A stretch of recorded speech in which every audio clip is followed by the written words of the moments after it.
तो दोस्तों आज हो गया 16 फरवरी 2022। बिहार समेत देश दुनिया के बड़ी और ताज़ा समाचार लेके आए सिर्फ आपके लिए फाफर खबर शुरू करते हैं। उससे पहले चैनल को अब तक सब्सक्राइब ना किया हो तो फाफर चैनल को सब्सक्राइब कर दें, लाइक कर दें, शेयर कर दें ताकि इसी तरह की खबर आप हर रोज देख सकें। चलिए शुरू करते हैं आज की पहली बड़ी खबर। कांग्रेस नेता प्रियंका गांधी वाड्रा ने पंजाब में पार्टी प्रत्याशी के लिए चुनाव प्रचार किए। रूपनगर में एक रैली के दौरान प्रियंका गांधी ने एक साथ प्रधानमंत्री नरेंद्र मोदी और दिल्ली के मुख्यमंत्री अरविंद केजरीवाल पर हमला बोला है।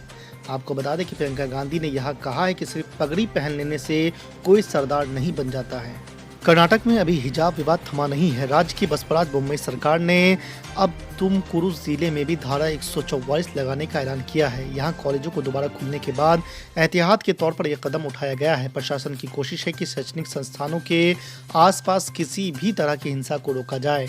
राज्य में अब तक कुल 9 जिलों में धारा 144 लगाया जा चुका है। शिवसेना सांसद संजय राउत ने मंगलवार को आरोप लगाया कि भाजपा के शीर्ष नेताओं ने उन पर महाराष्ट्र सरकार गिराने के लिए दबाव डाला और सहयोग नहीं करने पर राज्य में राष्ट्रपति शासन लगाने की धमकी दी।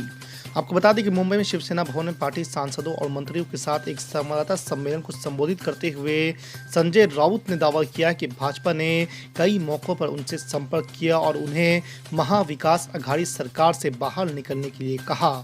राउत ने कहा कि लगभग 20 दिन पहले भाजपा के कुछ शीर्ष नेता मुझसे 3 बार मिले और बार बार मुझसे सरकार से बाहर निकलने के लिए कहा। दिल्ली सरकार ने बुधवार को संत रविदास जयंती पर छुट्टी की घोषणा की है। सामान्य प्रशासन विभाग की ओर से मंगलवार को छुट्टी को लेकर एक अधिसूचना जारी की है, जिसमें संत रविदास जयंती के मौके पर सभी सरकारी कार्यालयों और स्कूलों में छुट्टी की घोषणा की है। आपको बता दें कि मुख्यमंत्री अरविंद केजरीवाल ने ट्वीट करके छुट्टी की घोषणा की। उत्तर प्रदेश के मुख्यमंत्री योगी आदित्यनाथ ने मंगलवार को एक बार फिर समाजवादी पार्टी के अध्यक्ष अखिलेश यादव और उनके चाचा शिवपाल यादव पर जमकर निशाना साधा और कहा है कि संकट के समय में ये लोग कहीं नहीं दिखते हैं। सीएम योगी आदित्यनाथ ने यह भी कहा है कि ये सबके साथ की बात करते हैं, लेकिन विकास सिर्फ सैफई खानदान का करते हैं। भारतीय किसान यूनियन के राष्ट्रीय प्रवक्ता राकेश टिकैत ने कहा है कि तिकोनिया कांड के मुख्य आरोपी मंत्री पुत्र आशीष मिश्रा की जमानत को संयुक्त किसान मोर्चा सुप्रीम कोर्ट में चुनौती देगा। आपको बता दें कि राकेश टिकैत मंगलवार को लखीमपुर में पत्रकारों से बातचीत कर रहे थे।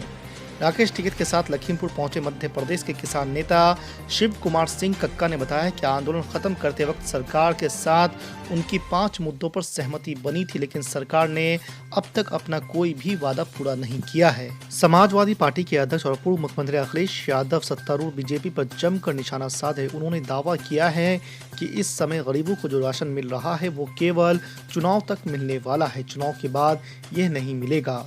पहले इसे नवंबर तक दिया जाना था, लेकिन अब उत्तर प्रदेश चुनाव की घोषणा की गई तो उन्होंने कहा है कि मुफ्त राशन मार्च तक मिलेगा। दिल्ली में बजट में राशन का पैसा नहीं रखा गया क्योंकि वो जानते हैं कि मार्च में चुनाव खत्म हो जाएगा। पटना की सड़कों पर मंगलवार को जमकर बवाल देखने को मिला। नीतीश सरकार की बर्खास्तगी की मांग को लेकर सड़कों पर प्रदर्शन करने उतरे लोक जनशक्ति पार्टी के अध्यक्ष चिराग पासवान को पुलिस ने हिरासत में ले लिया। चिराग पासवान अपनी पार्टी के कार्यकर्ताओं के साथ राजभवन मार्च के लिए निकले थे। हिरासत में लिए जाने के बाद जब चिराग पासवान को थाने लाया गया तो उन्होंने मुख्यमंत्री नीतीश कुमार पर जमकर हमला बोला। चिराग पासवान ने कहा कि मैं शेर का बेटा हूं, अपने संस्कारों को नहीं भूला हूं। भारतीय जनता पार्टी के सांसद ब्रिजभूषण शरण सिंह ने असदुद्दीन ओवैसी को भगवान श्री राम का वंशज बताया है। उन्होंने कहा कि वो ईरानी नहीं है, क्षेत्रीय है। आपको बता दें कि ब्रिजभूषण ने ये बात उस वक्त कही जब वो अपने बेटे और बीजेपी प्रत्याशी प्रतीक भूषण सिंह के समर्थन में जनसभा को संबोधित कर रहे थे। आपको बता दें कि ब्रिजभूषण ने कहा है कि ओवैसी का झगड़ा अखिलेश यादव से है, क्योंकि अखिलेश यादव मुसलमानों का वोट चाहते हैं। अखिलेश यादव ने बाप को धोखा दे दिया, चाचा को धोखा दे दिया, धोखा देना उनका काम है।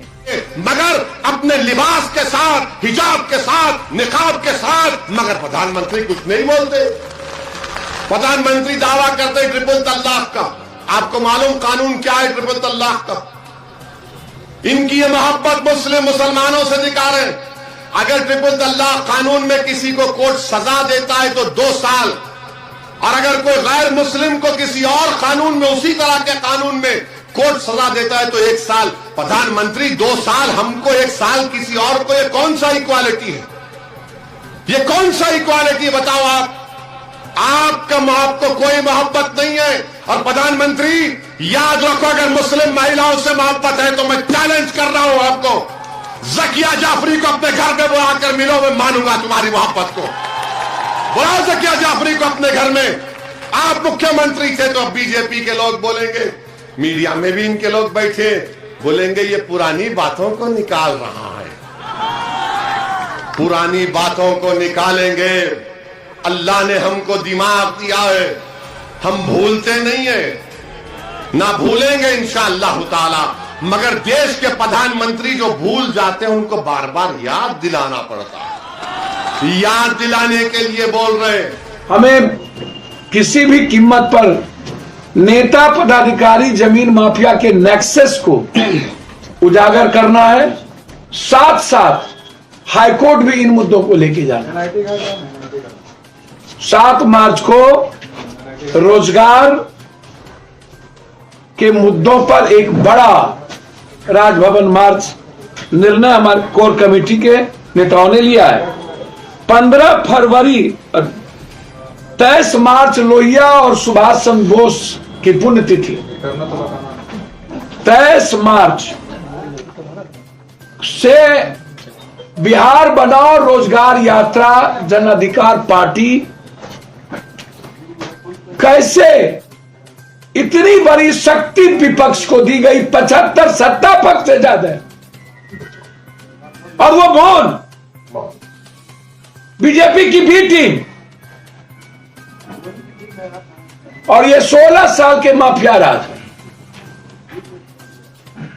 यदि वो जंगल राज था तो माफिया राज, लेकिन ये बिहार की जनता तय करेगी कि अब बिहार कैसे बनाया जाए। ये जिम्मेदारी बिहार की जनता की होगी। इसलिए 23 तारीख से 23 अप्रैल तक पूरे बिहार में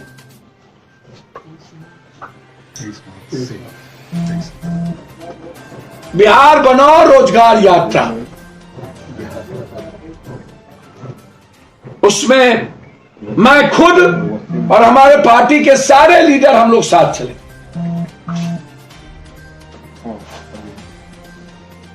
अब बैठने का वक्त नहीं है। वैसे भी जो घटना बच्चियों को थानेदार बुला रही है दरभंगा में, अकेले आओ, 2 दिन पहले उसके घर तोड़ दिए गए। दरभंगा राज महाराज ने जितनी जमीन दान की सब वहां के विधायक, एमएलए, एमपी, मंत्री, संतरी कब्जा कर लिया। सभी शहरों में विधायक माफियाओं के साथ कब्जा कर रही है। एम्स का 100 से लगभग 100 के लगभग जमीन का है। एम्स का सिर्फ एक का जिस तरीके से रूटली मर्डर किया गया है,